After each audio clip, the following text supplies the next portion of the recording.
Yo, what's good, everybody? Today is September the 17th, 2024.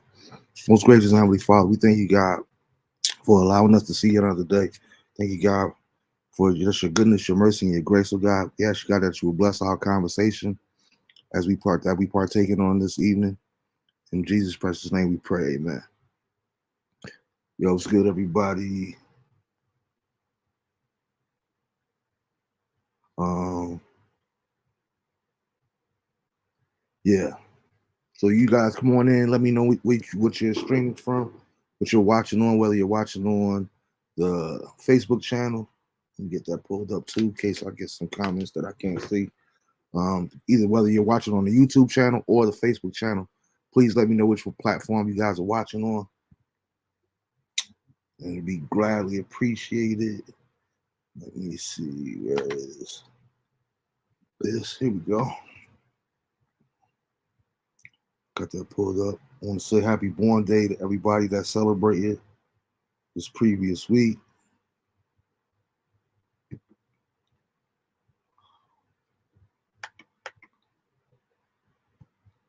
Okay, there I go. Got that. All right. We're gonna start off with the regular born day shout out. I want to say happy born day to my twin cousins, D and Lee, Miss Tracy Richardson, Janine Fields Leonard, Teresa Ayers, Donella Daughtry, Victoria Garza, who celebrated on yesterday. Happy born day again. Um, my Aunt Robin McCray, love you, Auntie. Pastor Andy Thomas. Uh, Shout out to the big homie David. Celebrated his 60th milestone out there in Arizona. His family and friends. Kimmy Moose, Renee Turner, Clarinda Trinita, Bilal Crosby, uh, Tamiko, happy born day girl, Mr. Elijah Friesen, and everybody else that celebrated on this previous week. Uh, kind of waiting till you guys get in so we could get over this here because I need you guys in the comments so we can go back and forth. Tonight's guest had something come up, so we're going to jump into the conversations anyway. I wanted to talk about the things that we posted on the pre-show announcement, and what have you. But in order to do that, I need somebody to conversate with. So you guys come on in, and we'll get things cracking. Want to say my condolences to my beautiful friend Shakira Tillman, who lost her mom on last week. So please, everybody, let's keep her in our prayers as we go throughout the week for her and her family, dealing with this tragic loss of her mom. You know my heart is with you. I'm here to pray with you and everything else. Uh, I'm just really sorry for your loss, but you are in my continual prayers, and I'm here for you if you need me. Um, but I'm praying that God comforts you and keeps you through this situation of losing your mom. I know that's not something that's easy to deal with. So, like I said, my heart goes out to you, and I'm with you. I'm just a phone call away. Um, yeah, like I said though, you guys let me know. I see some eyes popping in. Let me know what platform you're watching on, and get in these comments so we could get this show cracking. Um, you know, we could come back. We could talk about the losses as well, since I just gave Shakira one. But we lost some giants this previous week. We lost first we lost James L. Jones, um, one of my all-time just like OG iconic actors. Um, he was like the voice. Everybody always talk about his voice, but I liked him not just for his audio voice and his vocal ability, but it was like the um the figurative side of his voice too, because he was the voice of like the generation. He was very into black, everything that was going on as black. I always think about him as well as the late Ozzie Davis. Like they were two like activists that were not ashamed to, be proud to have that celebrity status, but still speak on black topics and black issues that were going on in the hood and whatnot, just amongst black people in general, especially like during segregation in those early years of the 40s and the 60s. So he would definitely be missed. I've been watching movies all weekend of his, some of the oldies and goodies, Claudine. I posted a couple of clips on my Facebook page throughout the week. But yeah, it was just a tragic loss to lose James Earl Jones, and then we lost the great Frankie Beverly from Maze over the weekend, and hey, what's good, Drew?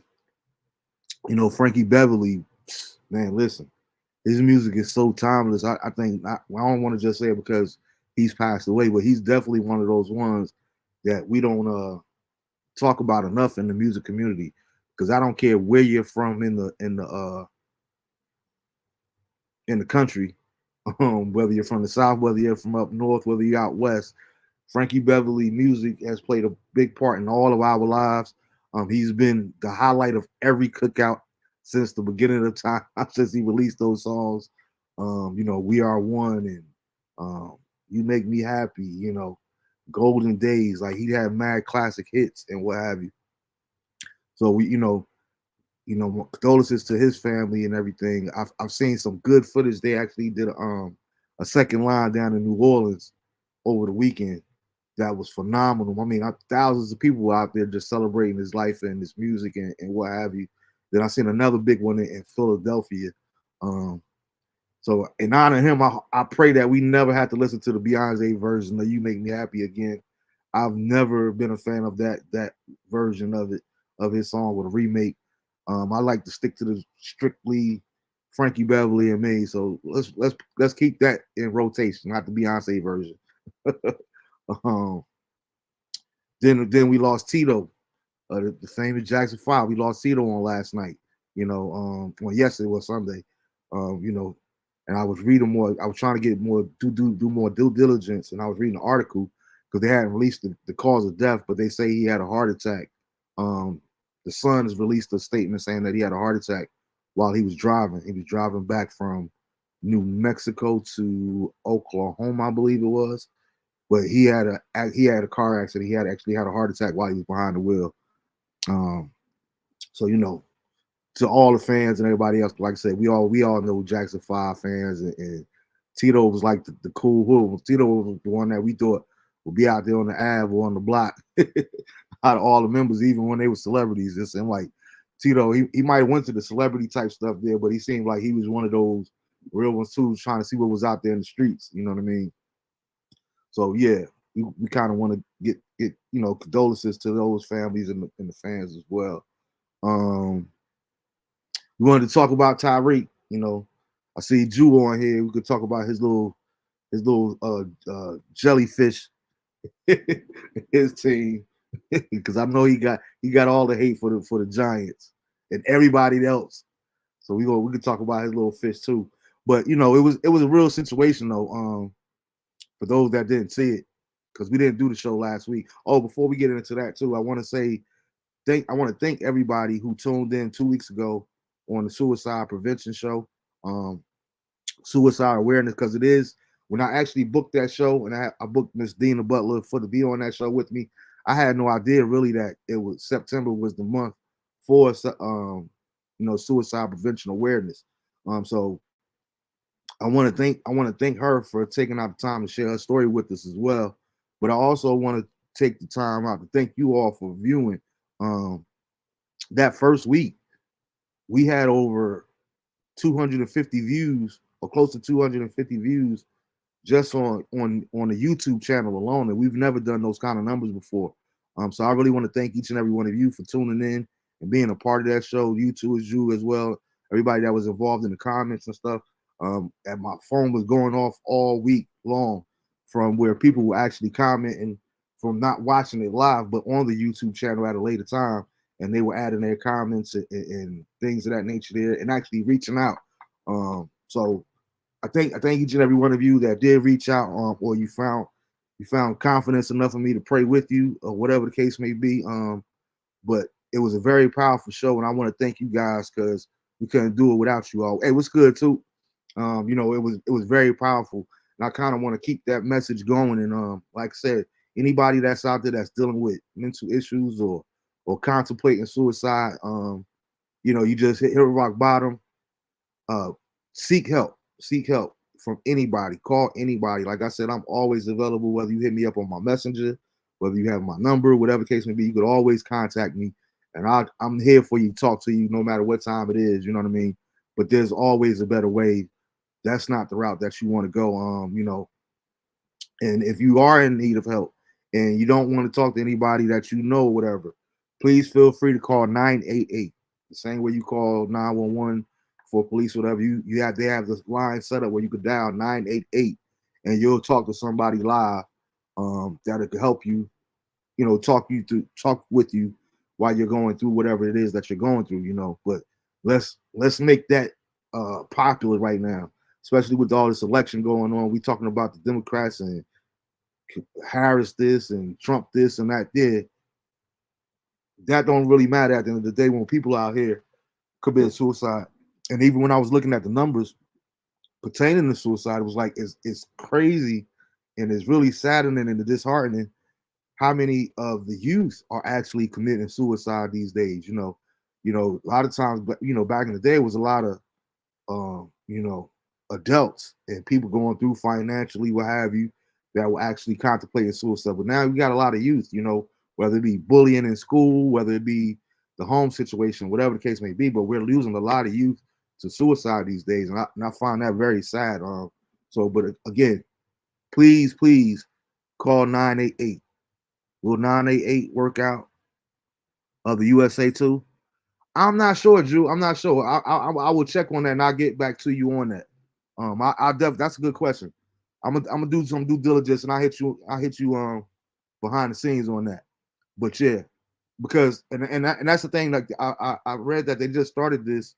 What Dina shared with us that they just started this in, I believe, 2020, 2021. So it's something that's kind of relatively new. But the thing that bothered me was that we don't hear about this at all. I don't see any commercials for this. Dial 998 if you need help. Seeing every commercials about a bunch of nonsense, and we seeing it on all these different platforms and social media. But yet, no, we don't see it. On the billboards and things as we driving up and down the highways and whatnot. So I think that that's a message that we really need to push amongst each other. That, hey, do you know about 988? You know what I'm saying? You can call 988 if you need some help. You know what I mean? And let's do better at checking up on one another. You know what I mean? I think that that's very imperative too. We got to do better at checking up on one another. A lot of my friends, they know I might hit you in the DM or give you a text out of random. And, hey, just checking in on you. You know what I mean? Because I genuinely mean that. What's good, Jen? I think that it's very important that we all do that because you never know what someone's going through, and we got to get past this. Well, they look like they was all right. Like there's not a look when you're talking about mental issues or what a person is going through. Some of us we hide it better than others. You know what I mean? No one knew what I was going through at the time that I did it. Or I attempted to. You know what I mean? So let's be very conscious of that. You know what I mean? We like cracking jokes and all that there with one another and hiking and all that kind of stuff. That's fun and time, but it's a time and place for every single thing. So I think that it's very important, that we continuously check up on one another and let people know that you love them while you can. One thing that we can't, I don't care how much money you got, the one thing you can't buy is time. And none of us know exactly how much we have left. So let's treasure it for what it is because time is truly priceless. It literally is priceless and it's beyond our control. You know what I mean? All that's up to the Almighty. We are good at keeping this to ourselves. Yeah. And that's part of the problem. You know what I mean? A lot of people don't want to talk, but and I only can speak from my personal experience too, because I even remember different things. And I like I said, I know not even just pertaining to suicide, just different things in life. You know what I mean? When I was going through and I was weighed down and I had a lot on my mind and stressing over different situations, it's like, wow, see that's what I'm saying. That number is far too high too. You know what I'm saying? 22 veterans commit suicide daily. Like that's crazy. That's crazy. And not to mention everything else that they deal with. You know what I mean? I tell people all the time. I remember when I used to do prison ministry out in Little Rock. I would tell some of them cats, it was easy to talk all that tough talk and talk about, yeah, man, I shoot this joker head and all this kind of stuff there, But I'm like, listen, man, real life and movies is two totally different things. You have no idea what it's like to shoot a gun at another human being and watch their flesh bust wide open right there in front of you. God forbid somebody blows their head off or whatever the case may be. Those things you can't unsee those things. You have to live with that for the rest of your life. You know what I mean? So let's be mindful of that as well. But like you said, too, you got people that, especially that's in active duty. There's no telling what these people seen over in war. You know what I mean? Or whatever, just go and do whatever. And I think that, man, it's just a sad situation. It's just suicide is always a sad situation, but the loss of life, period, is sad and disheartening. So like I said, just let's stop keeping everything bottled up. Because once I finally got to that place where I found people that I could trust, you know what I mean, and actually talk to, it didn't necessarily change the situation, but me just letting it out always made me feel better. When I think about it in hindsight, I always felt better after I talked to somebody. You know what I mean? Like, yo, because sometimes you need people to talk you off the ledge, so to speak. You know what I mean? Whether you about to go out here and do something crazy, whether you know what I mean? Like I said, it don't always pertain to suicide, but it's always good to let it out, because what you don't address is going to manifest itself in some shape, fashion, or form. You know what I mean? So you got to release. It's good for us to vent. It's good for us to talk to one another. And one thing that I learned over the years is, I forgot which movie, I meant to look it up, but it was a scene in a movie that I always remember seeing, and that line always stuck with me. But this guy was just talking to this lady at a bar, whatever the scenario was, and she asked him, she was like, well, why do you feel so comfortable talking to me, whatever? And he said, his response was that I'll never forget was, because sometimes the best friend you could ever have is a perfect stranger. You know what I mean? And I've always thought about that and always stuck with me. And I say, you know what? Sometimes that's actually true, because when you're talking to a stranger, you know what I mean? It's not that they're going to help you problem solve, whatever. But like I said, it's good for you to get that out of your system. Don't let it build up. But the thing about talking to a stranger is, one thing about a perfect stranger is, it's different when there's a stranger, because they don't have any preconceived biases. They're not taking your side. They're not taking the other person's side that's involved. You know what I mean? They're just listening to it neutrally. You get to hear a clean perspective without judgment, so to speak. So I think that that's very important. That's a fact, bro. I had night terrors my first 2 years of being out of the military. Yeah, man. You know what I mean? And it's crazy how, sometimes you got the VA hospital in place and you got these different things, but the VA hospital ain't coming home with you, bro. Like you said, they could be hit you in the middle of the night. I remember hearing about somebody that I knew, they had been to war back in the day and what have you. And, Joe came back home, you might find this much sleeping in a tree, because that's what he had been so programmed. I don't know what triggered it or whatever, but he didn't feel safe in the house, in his bedroom, whatever. He might be outside, you know what I mean? In the bushes, whatever. Like, that's where he found comfort at. So it's very dramatic. We all go through PTSD, especially in the hood. You don't have to go to the war to deal with PTSD. You know what I mean? I think I think so far and few we take things for granted like that there, because I always think about that. And I thank God every single day, especially when I really reflect on it. It's like, but growing up in North, and I'm not trying to make North sound like it's worse than Chicago, Detroit, any place else. I'm just talking about my experience, and most of you guys, what it's like to grow up in North as well. But it's like, when I remember when I first moved to Little Rock, Arkansas, and they had gang life out there, gang activity going on and what have you. But the first time that I actually came back to Jersey a few years after being gone, it's like, I never forget, I was riding right there on South Orange Avenue, and I was coming up the hill right there by Velsbury Park. And I remember looking around, rolling up my window, because it's about 11:30 at night, rolling up my windows, locking my doors, and I came to a light, and I had to check myself, like, yo, this is home, bro. Like, you know what I mean? Like, what are you doing? Now you're acting like everybody else. You know what I mean? And it's like, when you're in that environment, a lot of times you don't understand that chaos is norm. Like, that what comes normal to you shouldn't be the norm. Like it's not normal at all. You know what I mean? The different things that we seen and that we experienced growing up in North, like that shouldn't be normal. So once you remove yourself from that environment and looking at it from from an outside in, you see it like, wow, this is, I can't believe like I survived this. And I always say it's a nothing but the grace of God that spared my life. And all of us, that even if those that are watching this here or in the chat now, like, we didn't do anything to be here, deserve to be here, or while we lost classmates in high school and throughout the years, it was nothing but God's grace, man. So I'm very appreciative to it, and very, I like to take time out just to, kind of digest that and really give God thanks. And the older I get, and it's like, is a reason that I'm still here and they aren't. So, what is your purpose? What is your plan for my life? What is it that you have that you want me to do? Because we all have something that God has put us here and designed us uniquely for to do. Like, we all have gifts. There's no such thing as I don't have a gift. Everybody has a gift in their own type of way. You know what I mean? Whether it be athletic ability, whether it be organizing ability. Some people have administrative gifts. Some people, there are many different gifts. Some people have the gift of actually just listening. They're great listeners. You know what I mean?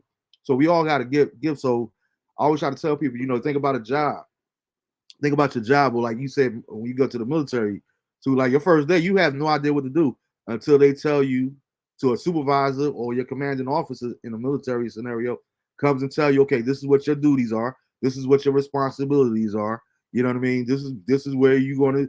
This is how you're gonna do this. This is where you should reside, where you shouldn't go. These are the do's. These are the don'ts. We None of us put ourselves into the situation to be here at all. That's an almighty thing. So why not go back to the supervisor? Why not go back to the commanding officer to find out what is my purpose? What is my niche? What is it that you created me for? You know what I mean? And I'm constantly on that search and that journey and that yearning just to find that out for me and try to walk in it. You know what I mean? To the best of my ability, while I still have time left to do. You know what I mean? Uh, but yeah, um, yeah, I just wanted to get that out the way. I wanted to, like I said, I just wanted to tell everybody thank you, and because and with this being up, we getting closer to wrapping up September. But I want to mention about the suicide awareness throughout the month, being that it is the month of September that they highlighted for that. And again, like I said, just thank you, because collectively between the Facebook channel, even the people that were going back on Facebook outside of YouTube, since that show aired, we almost had 1,000 views collectively between the YouTube channel and Facebook. So shout out to you guys, man. I really appreciate it. 1,000 views, that's major. And what was more importantly, the message that we got out there, and if it helped anybody, like I said, there was massive different comments on the YouTube channel and people reaching out to me, which totally blessed me. Honestly speaking, it really moved me and blessed me that people were actually chiming in and emailing me letters and texting me, DMing me. So I don't take it lightly. And if I can help anybody, then that's the goal right there. That's the goal right there. On a weekly basis, we try to have a good time and laugh and all that there. But sometimes, we gotta hit serious topics as well. You know what I mean? Because life is life. And I'm hearing that a lot, like lately, even in my own life. It's like, I keep hearing this, life is life. And I'm not really big on all these cliches and these sayings and what have you. But that one I really feel like, because life is really life. And so let's really support one another and be there for one another, to the best of our ability. Um, so yeah, back to Tyreek Hill. Did everybody see that? The whole thing. What's you guys take on the whole Tyreek Hill situation?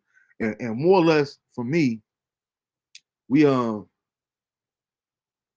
started out, but for me it was more or less. I think he said it best at the post game press conference.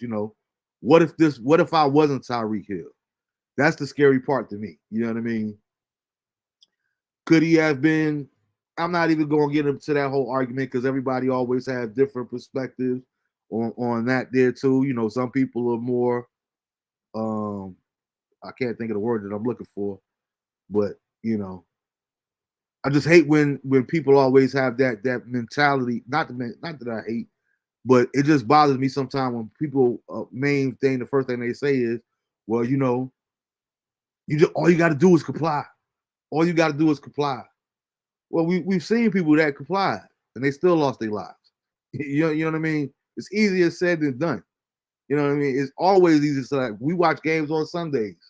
Oh man, why he ain't throw it down the field? The dude was wide open. Okay, it's easy for us to see that because we sit in our living rooms or at the restaurant or the sports bar watching the game. You know what I mean? Quarterback might have not seen it on that particular play. You know what I mean? The receiver might have not seen where he could have made that block to.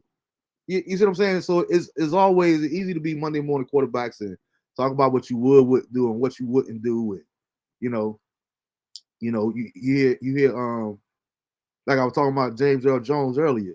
You know, you hear a lot of older black people say, you know, back then you couldn't talk this way, you couldn't say this, you couldn't say that.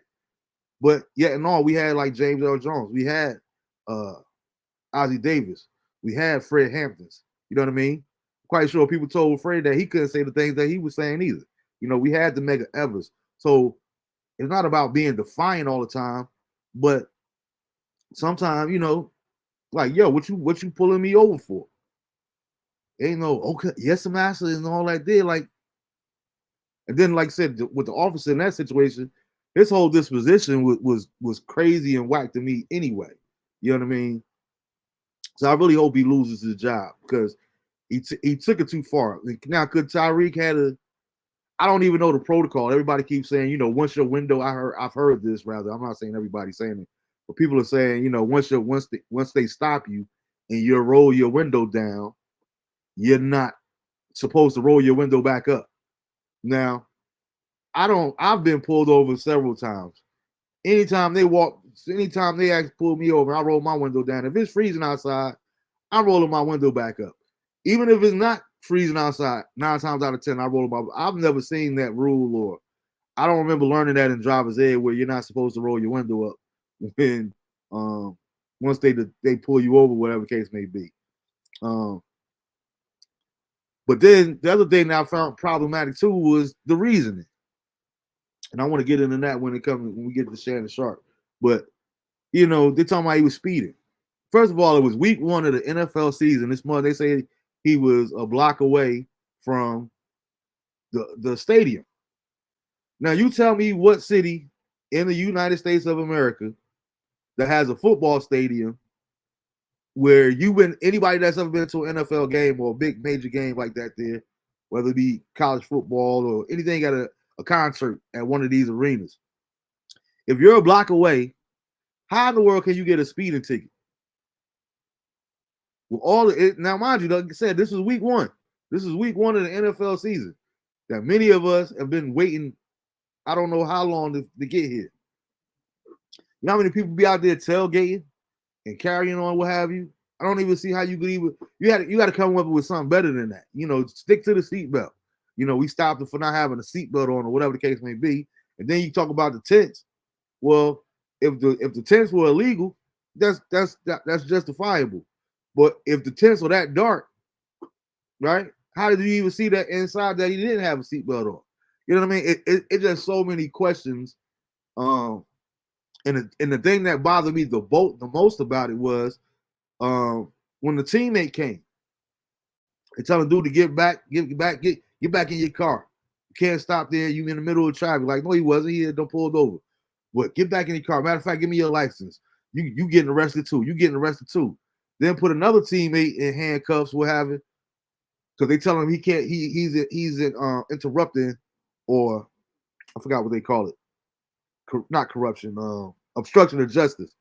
You know, he's interfering with police activities, and they tell him he got to stay back because he can't come over there where they at.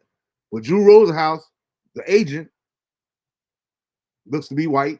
He's not one of us. He gets to the scene and gets to walk straight up to the police and Tyreek Hill while he in handcuffs. So, you know, it's not that we always trying to put race into everything, But we can't ignore the fact that race always plays a part in these different things. Because if the teammate couldn't come over there to intervene to help y'all situate, like, listen, this is my teammate. We play for the Miami Dolphins. We going right down the street. How is it that this Drew Rosenhaus, how is it that he could come up on the scene and interact and talk directly, face to face with the arresting officer as well as Tyreek Hill? That's whack. I don't care what the situation was. Like the way they handled that whole situation was totally whack and absurd to me. But I digress. Like I hope we get everything that comes to him. I was reading different articles about his brother trying to defend him and talk about my brother is this here and he's that, what have you. You know what I mean? He like you're not a defense lawyer. We don't need you to defend your brother. If he broke the law, then that's a reason. If he didn't, then that's a whole different conversation. If they fishing to come up with the reason, then they racially profile. Period. Absolutely. Like I said, hey, what's good, Rock? Like I said, I didn't watch the video. Yeah, dude, and it was crazy is this is what really tripped me out because I heard about it on pregame, whatever. But by the time we got the Sunday night football, bro, TikTok, Instagram, like it was crazy how many different videos, footage of it was because you had regular fans that were going to the game that got their windows rolled. Hey, yo, that's Tyreek Hill. They got Tyreek. Like, and I did watch it, right? Like I said, even though they might, like, I don't know what the probable cause because we don't see how, you know how it is. You don't see the whole thing. All you see is them knocking on Tyreek window, telling him roll the window down. We're gonna get you out the effing car. You're gonna get out that car, but we didn't see like him speeding. We don't see that footage of how it all started, how it all began. But the way they snatched him out that car was totally uncalled for. Even if they had a right, to your point, Drew, even if they had a right to stop him, the way that they handled it was totally inappropriate. They was out of whack. They was out of pocket for it. You get a chance, Rob, put it, like, trust me, there's plenty of footage out there. Like I said, you had fans rolling up, stopping. Yo, they got Tyreek Hill. That's Tyreek Hill right there on the ground. One way y'all saying that the fan is trying to tell the officer that, yo, he got a game to play. He's on his way to the stadium. Like, it was just crazy. It was just crazy. Yeah. So we gonna wait to see how that play out though, as far as whether he get arrested or what have you, or what kind of actions that they're gonna take. I did see where they suspended him with pay so far, but we'll see how that plays out. Then we had so what's you guys take on Uncle Shannon, man? I'm curious. I'm curious what y'all think of Unc. Because then I was reading something today. I meant to look it up too as well. Matter of fact, I can pull it up right now while we talking and while I'm waiting for the comments. But they were saying that he's now supposed to be selling. All right, so let me backtrack. For those that don't know what I'm referring to, is they got the leaked audio of Shannon Sharp out there. Him and supposedly a young lady named Michelle.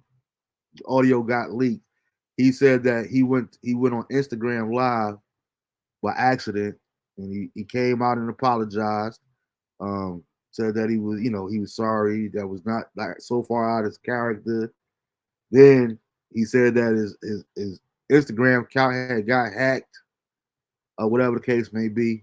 But what the audio is no visual. It's just audio of what sounds like sexual sounds and Shannon talking the talk. Yeah, you're gonna submit to me. You're gonna submit to me, and you know, yeah. For those that ain't hearing, it's plenty of places out there for you to hear. But for me, and I made a post about it this week too. For me, first and foremost, don't nobody care what you choose to do sexually. Who you choose to have sex with, whether it be male or female, I really don't care. You know what I mean? It's your life to live. It ain't got nothing to do with me. As long as you ain't trying to come at me that way, we good. Like what you do in your privacy in your own bedroom, that's on you. That's hey, kudos, more power to you. Um, however, having said that, rather, don't lie about it, man. Own it. Own it. And the reason I say that is because anybody that's familiar with IG, I don't know how many of you guys are in Instagram like that. Believe me when I tell you, it is literally impossible to go live on Instagram by mistake, accidentally. It's impossible. You got to go through like a minimum of 3 to 5 steps to go live on Instagram. First, you got to open up the app. And let's say hypothetically he already had the app open. Okay. Then you have to find the button, the little plus sign to go live. You got to click on that. Then after you do that, they ask you, are you sure that you want to go live? And you have to click yes on that again. So it's so many different steps. Like you can't accidentally, oh, my phone dropped and it went live. Like, no, it's impossible, bro. It's impossible. Now, my theory is, I don't know, I've seen other people talking about it and they had the same conclusion. Like a lot of this is stems from, all the rumors where he's supposed to be homosexual. And again, I don't care what you do. That's your life to live. That's between you and your God. You know what I mean? None of my business. But just own who you are. You feel what I'm saying? And to say, I just think it was a big thing to kind of distract from that, because that was the initial talk. Oh, Shannon, he wasn't gay. That's what Kat said. Gay. He wasn't gay last night with Michelle and all this here and that there and all that there. And the post that I made, I said all that video did was prove at the very minimum that if anything, he's probably bi. Because for heterosexual men that's like me, and most of the men that I know, most of the men that's in my circle, if you do anything sexually with another man, you are gay. Period. I don't hear nothing about no bi or whatever. You can call yourself whatever you want to, but you have another sexual act with another man, that's gay activity. Now, I know a whole bunch of gay dudes that like to partake in sleeping with women as well, but it doesn't change the fact that you're gay. Like it was just a whole bunch of different things, and then it's so many different versions of the audio because you can't hear it all together collectively.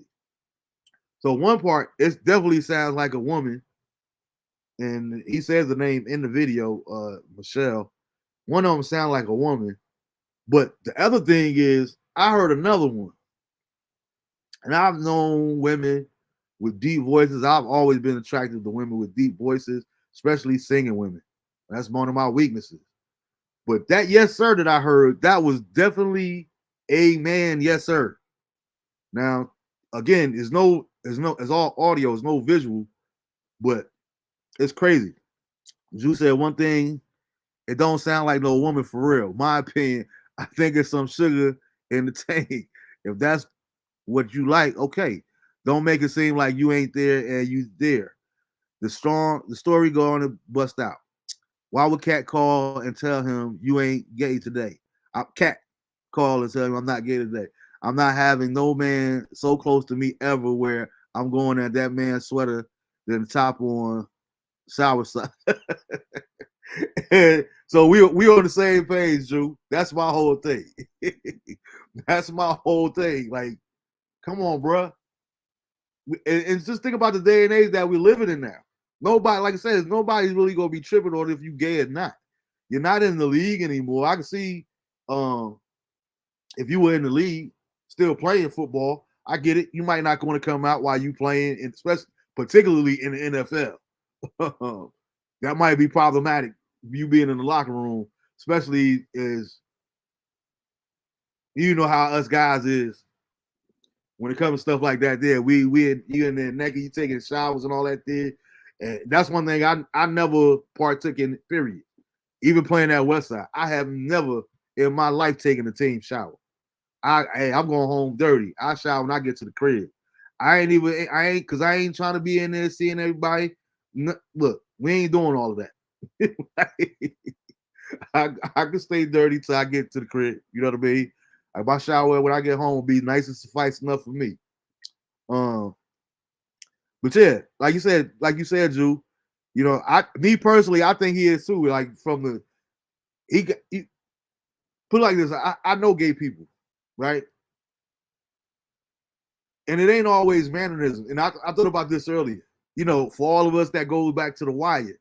You think about the Wire. You had no idea until you started watching the Wire and you really got into it, unless you've seen something, that Omar was gay. You did not know that Omar was gay. Unless you actually seen like him doing something with another man, or him saying something or admitting to it. But just from most of his average scenes in the Wire, he was one of the most gangster dudes ever on the show. Probably the most gangster on the show. You know what I mean? So it's not always you twirling other wrist and all. Everybody's not. I don't know what words I could use in the social media setting or whatever. But everybody's not flamboyant. Everybody's not flashy with it, whatever case may be. So that that's his own conversation. But I agree with you, Drew. Like I said, that when he's like, "Who's it?" Something, whatever he said, and the response was, "Yes, sir." That was definitely a man's voice. That was definitely a man's voice. But the point I said all that because I went back to the backstory because I was seeing today where now he's supposed to be making merchandise with the name Michelle on it or whatever. That's my Michelle. I guess you could get T-shirts, whatever the case may be. So again, you set all this up because you already had this in the works that you're gonna profit from it, whatever the case may be. So just say that. Why are you going? First of all, why would you apologize if your Instagram got hacked? That makes no sense whatsoever. That's beyond control. You don't apologize for something that you have no control over. You know what I mean? So I didn't get that aspect of it anyway. But yeah, it was crazy. Then then a lot of people been saying the same thing. Well, I've been saying this since the beginning because I always watched. I think the very first episode he had Sterling Sharp on with him, and they were just chopping it up. That's how I got to know about it because it wasn't even big yet. I want to say this might even been pre-pandemic. But it's like he's a grown man. Like I don't know no too many grown men that call themselves Shay Shay. Like, nah, that's suspect in itself. But hey, like I said, man, if you came out, you can help a whole lot of people. There's a whole lot of people that's waiting for somebody to step on out. Which brings me out next time, like Puffy. One come out the woodworks, everybody else come out the woodworks. What's you guys take on that or on the whole Puff situation and the indictments that came across him? I didn't get a chance to read the whole day, but they released the whole indictment online where you can see everything. You can read the whole thing. It's like 14 pages. I just was skimming through the first 2 pages, but I want to go back and read the whole thing. What you guys take on that? And yeah, okay. So another one of my posts came up from years ago. It was like we got to stop condoning people, stuff, foul behavior, just because they're your people. You know what I mean?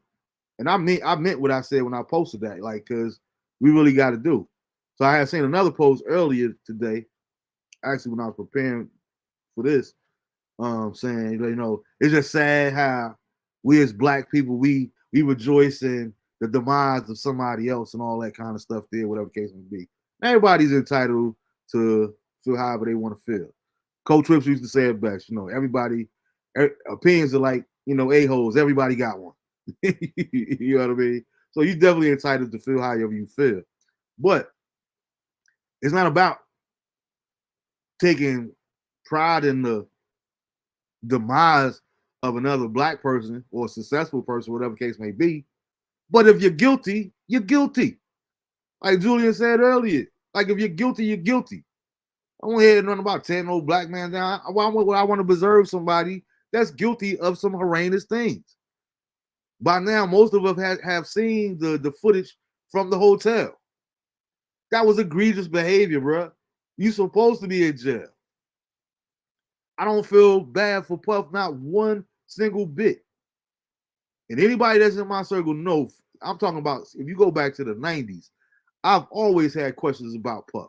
I've never trusted Puff. I've never been a Puff fan, ever.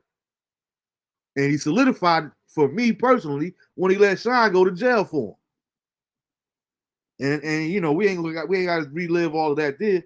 But I was watching something today earlier too. I was like, shout out to J-Lo.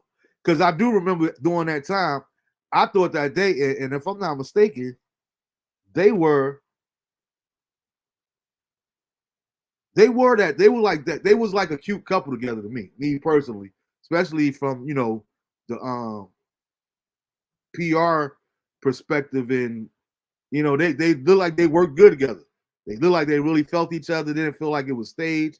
But at the point I was making was I think they were together and going together before Jay-Z and Beyonce. I want to say they was like one of them first power couples, like, you know, the J-Lo was getting a movie acting career going on. Diddy was Diddy at that time. But the report I was saying today was saying that he's been known, and it's part of the indictment as well, but he's been known to having his ladies carry his guns for him when they go to different events and, you know, to different clubs and different parties or what have you. And supposedly that night that happened with Shine, J-Lo was the one that's supposed to have the murder weapon in her purse, so to speak. But I'm like, yo, y'all be forgetting. She tried to tell y'all. She said she Jenny from the block. Don't forget. J-Lo is a Puerto Rican that's from around the way. She knows she done been around some real situations. And she know how to conduct herself. You know what I mean? And not, like I tell people, I like the way she kind of just, you know what? I really love you, Puff, but I gotta kind of put some distance on you because, like Dave Chappelle said, it is special when it came to OJ. Rest in peace. He's like, you know, my career right now ain't strong enough to be seen in the picture with you, Juice. No disrespect. Like J-Lo was like, you know, I'm on come up right now. You know what I mean? I'm trying to do my movie thing. I'm trying to make albums.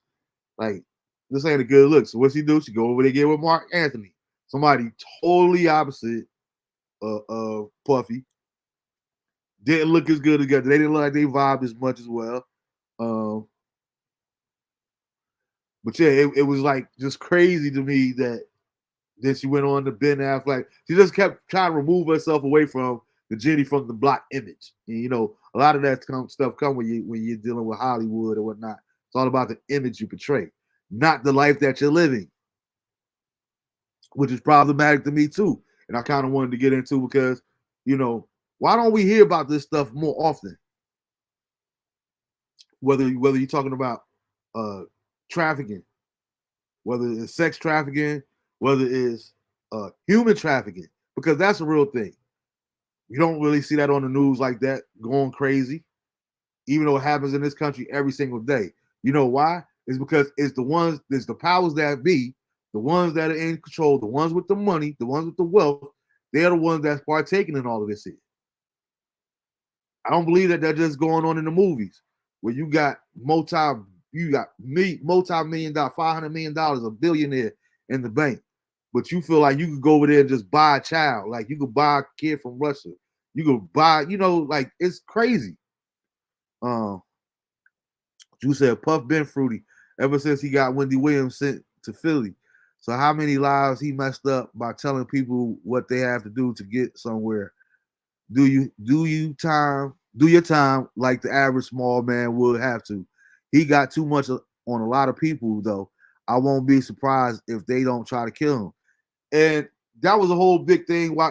First of all, that's why I was going on, Drew, because Think about the time. Think about how much time has elapsed from when the raids happened. You know what I mean? Like Puffy no fool when it comes to that. They had to go in there and confiscate a lot of those tapes, or whatever, to make sure that they could get rid of all the ones with all them senators, them governors, because you best believe it was just not people from the music industry going to them free calls. That mug had some big wigs up in there, the players. So they wanted to make, before we could just go arrest them, we need to confiscate so we can destroy all our evidence that's gonna lead back to us. Like Puffy, he probably was the king of receipts. So that's one thing about it. Two, I'm with you, Drew. I did see right before I came on that he did get denied for bail. But you know me, I'm a conspiracy theorist or whatever. But it's like this day and age that we're living in now. You just talked about Tyreek Hill and all the footage that's of that. Why is it that we don't see this mug actually being arrested? We keep hearing he's been arrested, but we don't see the footage of it. I was just literally watching. I had just turned it off so I wouldn't be distracted. But I seen somewhere right before the arrest, they spotted him at Central Park in New York. He's over at Central Park. So where's the footage of him walking into the park, even if it ain't in the handcuffs, him going to turn himself in or whatever the case may be? I need to see some footage of him actually being arrested. I don't want to hear that he was arrested. I want to see some footage. I want to see him in the jumpsuit, standing before the judge. You know what I mean? I want to see some actual footage. I'm tired of just reading all this kind of stuff. I need to see something. And I'm with you, Drew, because if he's guilty, which he more than likely is, like I said, and like I said, I remember, and I don't want to get him no pass either. And right, I got to ask you something too, because I know you down that way. But I was reading a report about how Mace was caught with a trainee. Did anybody remember that hack actually happening? Because I wasn't sure it was a reliable article. I had never heard of the newspaper or the blog, whatever it was that I was reading on earlier. But they said it happened down in Atlanta, I think around like 2004, 2007. That Mace was caught because I think the headline was like Eddie Murphy isn't the only one that's caught with a transsexual, or whatever. They were saying that Mace got caught down there in Atlanta. But I always remember before they got cool again. This is years and years ago, where Cam is telling this story. They got something on him though. They got sealed indictments. Exactly. Because one thing I noticed that talking about Mace, it was like I remember Cam telling this story years ago, like when YouTube and all this was coming out. This is where him and Mace was still beefing. He was talking about one time he went to visit Mace at Puffy's crib. This apartment or whatever, this floor that Puffy was staying in. And Mace was supposed to be staying him at the time. So Cam said he over there, chilling with Mace. And he goes into the bathroom and there's a dildo on the sink. And he was like, yo, my man, like, yo, what's up with this? And he's like, nah, that's homeboys. You know what I mean? He into some wild stuff or whatever the case may be. And Cam response, what my response would have been, but why is it in your bathroom? Like, that don't make sense, bro. Yeah, you heard about it, right, Drew? I'm like, Cam, I don't care what he into. And I know if you stay, I imagine this, I get a benefit of the doubt from the aspect of, if you staying in somebody else's house, you know what I mean? You can't tell them what to do in their house, but I'd be like, yo, man, listen, especially if this is the bathroom that I'm supposed to be using, you don't never come in here. Hey, my man, hey, can you go put this up? Like, I don't feel comfortable with no dildo in my bathroom. No disrespect. Now, if you put me out, you gonna put me out. But I gotta speak on something like that. You know what I mean? That was mad wild crazy to me. But I always wondered, even though when they was going back and forth, Mace, when it is what it is, Mace never ever says Puff's name. He don't talk about Puff, whatever, because like you said, I think He got them NDAs, and he know Puff got a lot of dirt on him too. He probably had some of them. Well, he ain't no problem. He was at some of them free calls before he ran the church and asked God to forgive him and all that kind of stuff. There, but he like I said, Puff got dirt on all of them. And lastly, on the Puff situation, it's like this is what really kills me.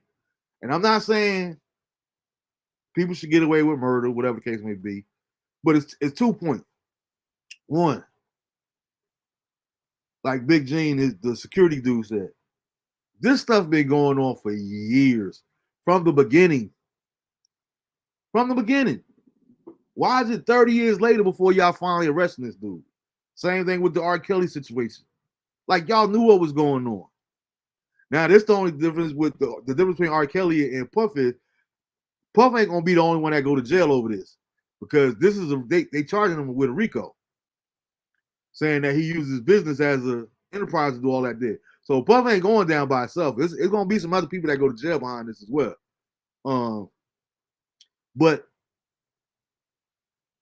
why was y'all letting this dude do this for so long? Because he's making so much money.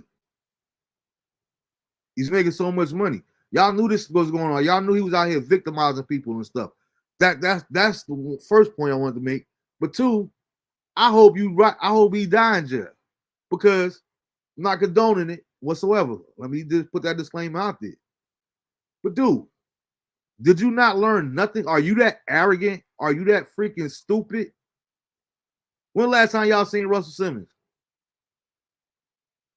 Exactly. All that money you got, Puff, when they raided your house, you on a plane on your way to the Bahamas. Why you ain't get up out of here, bruh? If you in a sit in the cell right now, wherever, I hope you right there, because you was stupid. I would have been gone. I'd have been just like Russell. I'm going somewhere where they can't extradite me. You got all the money in the world.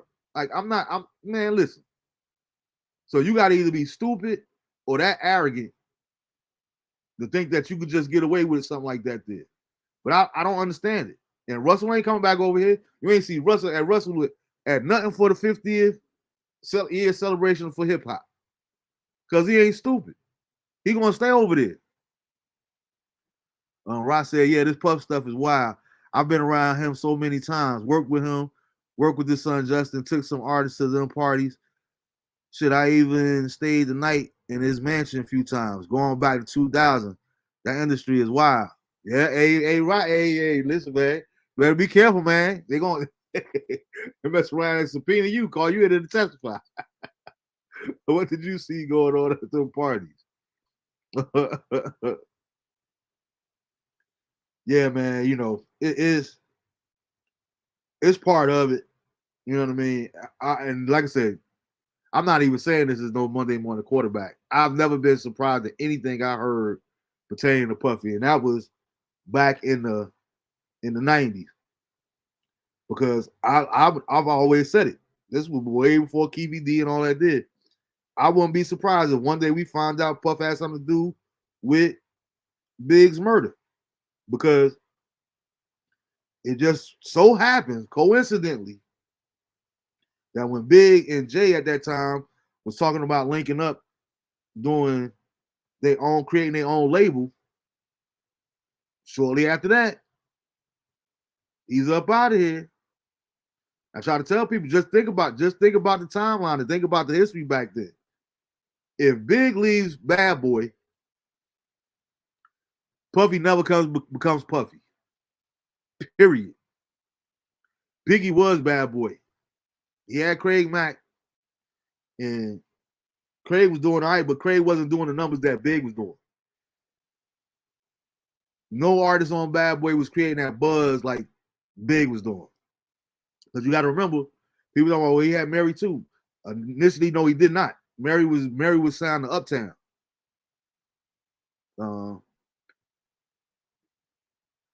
I hope he finally get a good night rest tonight. And then, what's really crazy is right earlier today, because I had never heard that or seen that before, but I've heard about supposedly him and Meek Mill, and I remember Meek Mill talking all this stuff, But one thing he didn't do, all the stuff that he was saying and trying to prove his point, the one thing he didn't say was it wasn't true.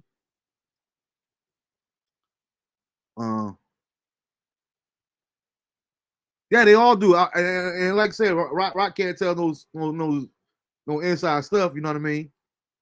But I'm quite sure I done been around enough celebrities to know, or famous people in the music industry. Like some of those parties, I don't care who you think who you might see, or you gonna take that chance. Some of them just ain't worth going to. Like, cause you ain't gonna be ready. You don't wanna. No, I tell people that all the time. Even when it comes to church, Rock said, "When I tell you he only slept for only 2 hours a night, that's all them drugs he be on and supplying. He always have a hard time sleeping. Them demons be in his dreams, I bet. Yeah, I'm telling you, bro. Man, I remember I had a friend, rest in peace, my man Ray. Miss him dearly. But I had a friend out there in Little Rock, and he had moved there from L.A., which, by the way, is way before I knew about Kamala Harris back in 2000, because he used to tell me about her coming from California when she was Attorney General out there. So I ain't even about to get into all of that. But I always had a nasty taste in my mouth about her just from the stuff that he was telling me off, and I looked it up and researched it and seen a lot of the stuff that she was into. But he used to he used to be in a gang. Okay, he was an active gang member out there for many years, and he wasn't in the gang when he left or when he got to Little Rock, whatever the case may be. Turned his life around, gave his heart to Christ. Ray had been shot 9 times, though. He still had either 2 or 3 bullets that were still in his body. He passed away a couple years ago from cancer. But we got grew close, real close, and we would talk on our lunch break because we worked together. And I always remember him, we just talking about, the hood and life and different things that we had been through over the different things that we've seen over the years. And I was asking him because I never really understood it. Like, how do you even get in a gang? You right? Like, how do you even get into a gang? And I asked him, I was like, because he had moved to California when he was like 5, 6 years old from Alabama. His mother had moved out there to California. And I was like, well, why would you even get involved with something like that? He was like I always tell people too, and they're like, why you don't just leave the hood? It's easier said than done.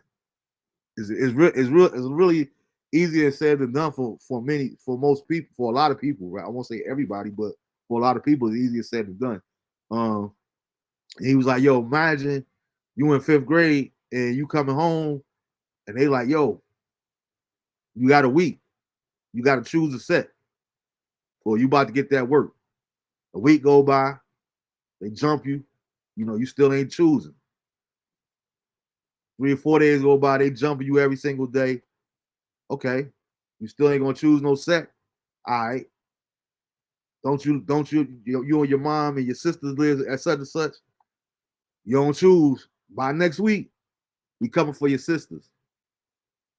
You're gonna catch your mom. This is what time she get all work. They done peep the whole bus schedule and everything else. Now, the average person gonna think, well, I can't let them hurt mom. I got to. So it's a whole lot that goes into it. It's easy to say, well, you just don't need to be in no gang and all that there. But when people are threatening your family members' lives or what have you, it's just kind of crazy. So we were just talking about being in the blood. I mean, Crip all those years.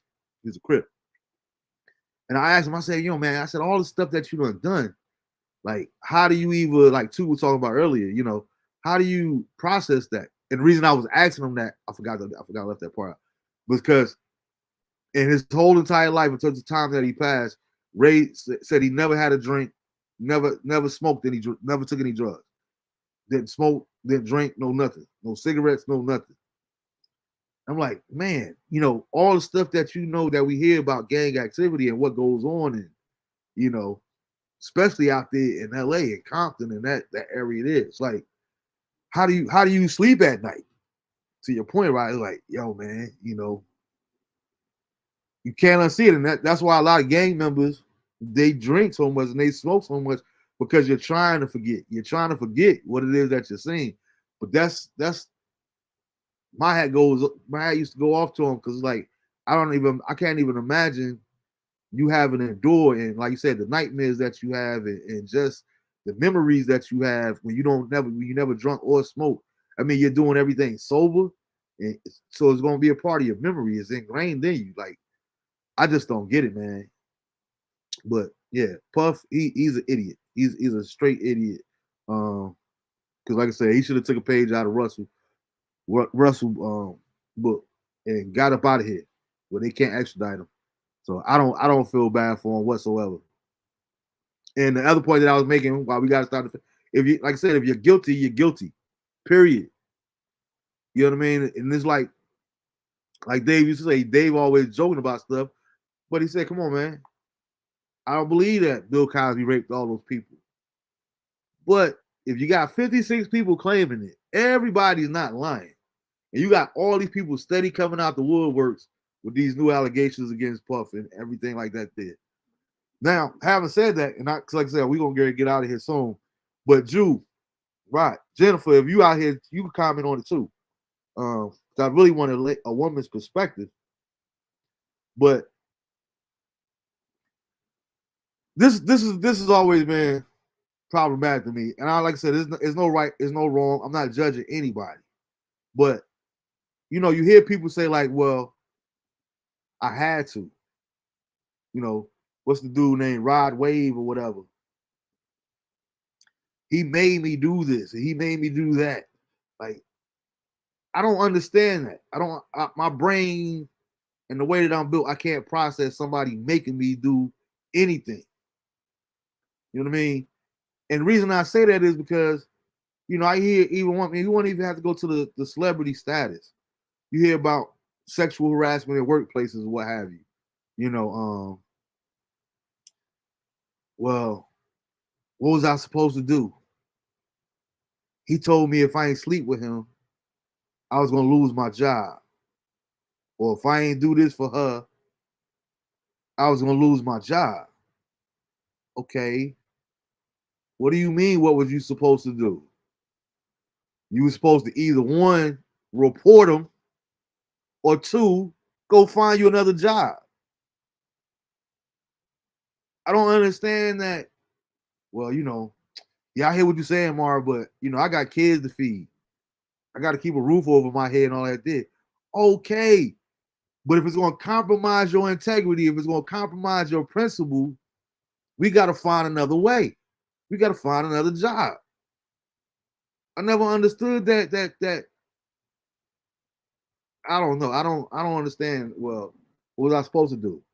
Now, having said that, some of those people are not victims. Let's be clear. I'm not talking about nobody in specific. I'm not talking about Casey. I'm not talking about this one.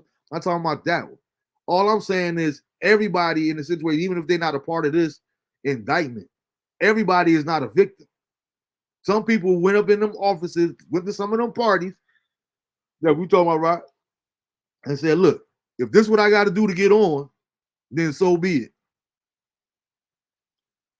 They ain't trying to hear that. You know what I mean? You know what I mean? Look, they want that easy life. They want that money. They want that notoriety. They want that fame.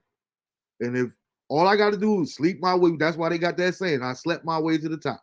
People used to do it all the time in Wall Street and all these different places, these corporations, whatever the case may be.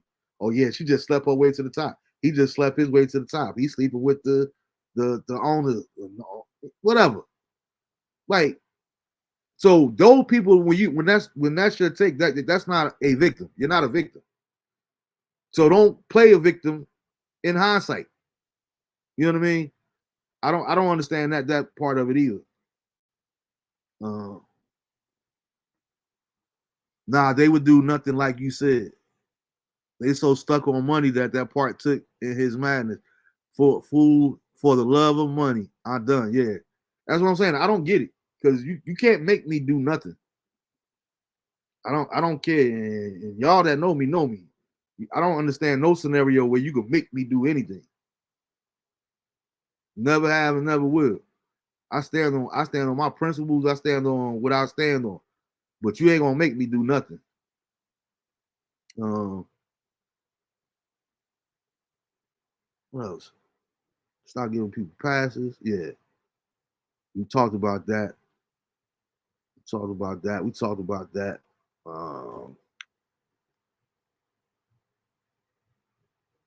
Yeah, that's about it, man. I ain't really had nothing else. I'm about to get out of here so I can give me something to eat.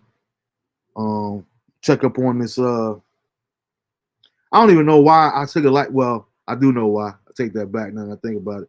I've been the last couple of weeks. I've been on this YSL case. I don't even know who Young Thug is, or YSL for that matter. But Woody, like this dude, he got me caught up in trying to figure out what's going on and what's. But my thing is too, like you down that way, right? You might know, but yo, what's going on? Like, why is this taking so long? And why did they even have Woody on the stand all that time for this cat and mouse show? Like, I don't even understand what that was about. Like this dude, I don't recall. I don't recall. I'm like, I wouldn't be surprised if he drop a record. I don't even know if he's an artist or not, or just gang affiliated, whatever. But I'm like, that would have been a dope idea if he just come out with a new song. I don't recall. That's the name of the song. I don't recall. Like he was straight playing cat and mouse with these people every day for weeks. Like, why is they even putting him on the stand? And he's what they call a hostile witness. I understand it, but I kind of want to do some research on while I'm eating on that tonight. See what's going on with that case. Um, then I see where the first judge that was initially doing it, he got taken off the case. One of the prosecutors quit. One of the judge had locked the one of his defense attorneys up. Like it's a straight. They're gonna make a movie about this one. Woody was the snitch that apparently was their snitch apparently, and then he switched up on them. Yeah. And, all right. So Ro, that's what they saying. That I get all of that. I get all of that.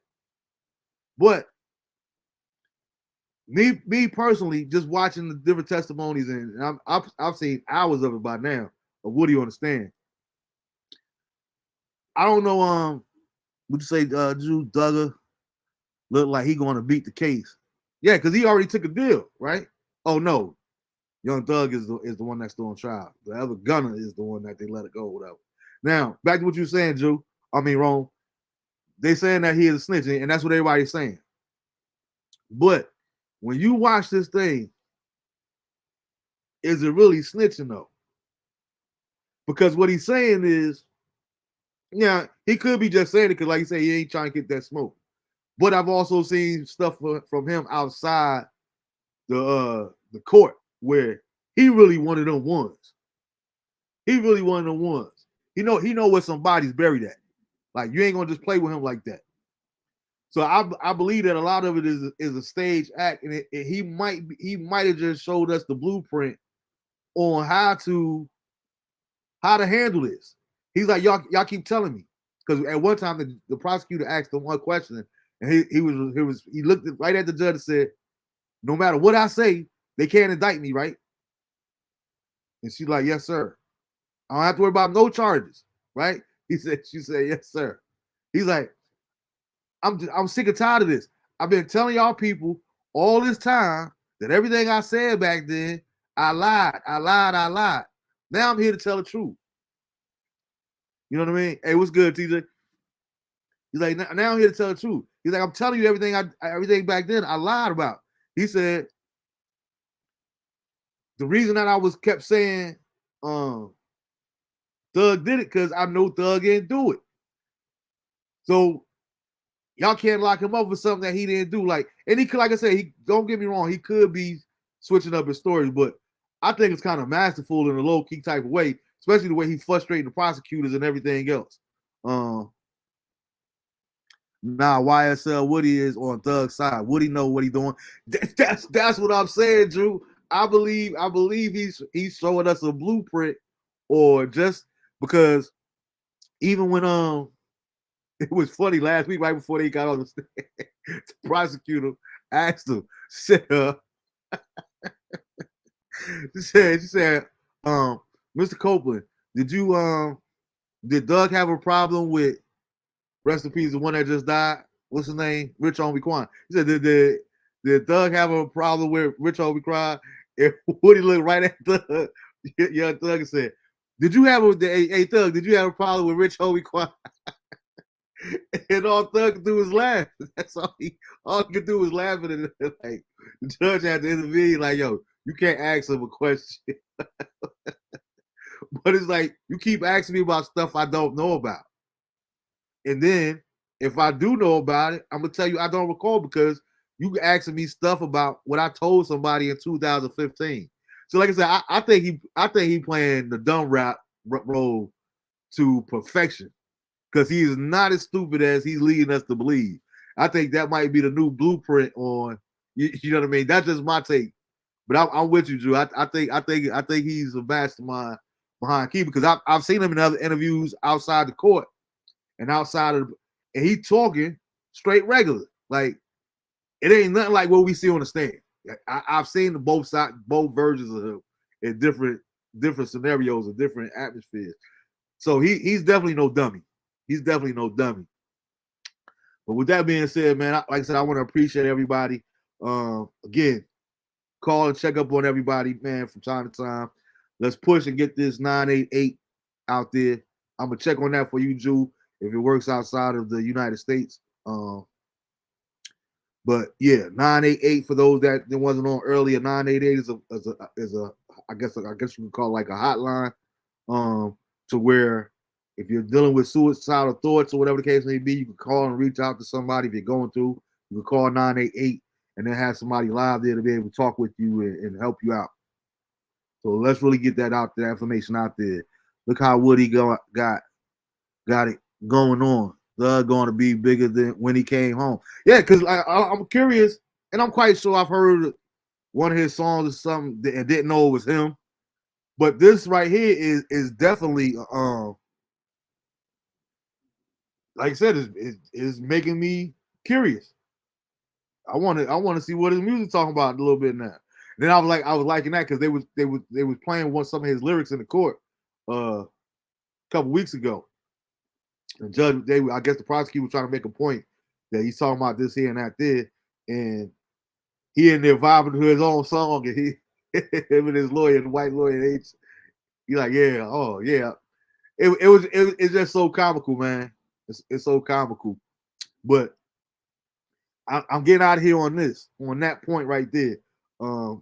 These people being brought up, these rappers being brought up on their lyrics and charging them against their lyrics. That's absolutely absurd in my opinion. It's absolutely totally racist in my opinion because we didn't see what's my man name? Fred Coppola. We didn't see him go to jail for making The Godfather. We didn't see them go to jail for writing these stories, Scarface and King of New York, Frank White, and all these different things here.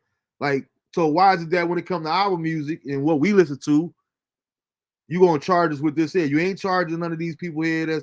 You ain't charging none of these country singers that's out here talking about cold beer and chicken, drinking and driving and everything else on the weekends. Ain't none of them getting charged for their lyrics. So let's stop that, man. You got to stop finding every single way to come down on our people, as far as the culture, as far as hip hop, rather. You know what I mean?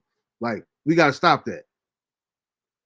Then and y'all got to stop being especially this younger generation. Y'all got to stop the nonsense too, because a lot of this stuff y'all really doing and y'all really talking about it. Like you's an idiot. There's a thing called statute of limitations, and there's something about that. What no pun intended. He should have taken his own advice. Like Puffy used to say back in the day, and I've been saying it before Bad Boy was even a thing. Real bad boys move in silence. You know what I mean? I watched what's the name? Supreme Talk say that. You know, most of the ones that know don't tell, and the ones that tell, usually they don't know. You know what I mean? So, yeah. It's so many different levels to it, but we all got to do better. We got to do better as a community. We got to do better about what we allow to happen. Like I think a lot of them people should be put up on charges, and that went for Russell. I was just saying not the white people, but all these label heads and whatnot, because I don't think that it's cool that you have a rapper like Common or somebody what they used to call conscious rappers. They can't get no spins, but we talking about all this stupid stuff and they going viral and everybody clicking it, and it's just a bunch of nonsense, man. I hope we could get hip hop back, real hip hop. Speaking of which, LL just dropped his new album. Um, been mixed reviews on it, but there's some good stuff on there. It's good to see one of the forefathers back at it again. Griselda. So I mean, there's still some good stuff that we can listen to, but it's like we just gotta keep on praying for our children because what they listening to is on a whole different level. You know what I mean? But yeah, man, I appreciate you all, man. I look forward to seeing you all next Tuesday, man. Hope everybody have a good night for the rest of their night. And there's something else I was supposed to. I don't know. To come back to me, or if not, I'll post it throughout the week. I think I was supposed to be announcing something though. But yeah, again, happy born day to everybody, man. And as usual, in signing off, man, DeAndre and Elisha, know that Daddy loves you intentionally, but I also love you unconditionally. So next week, peace.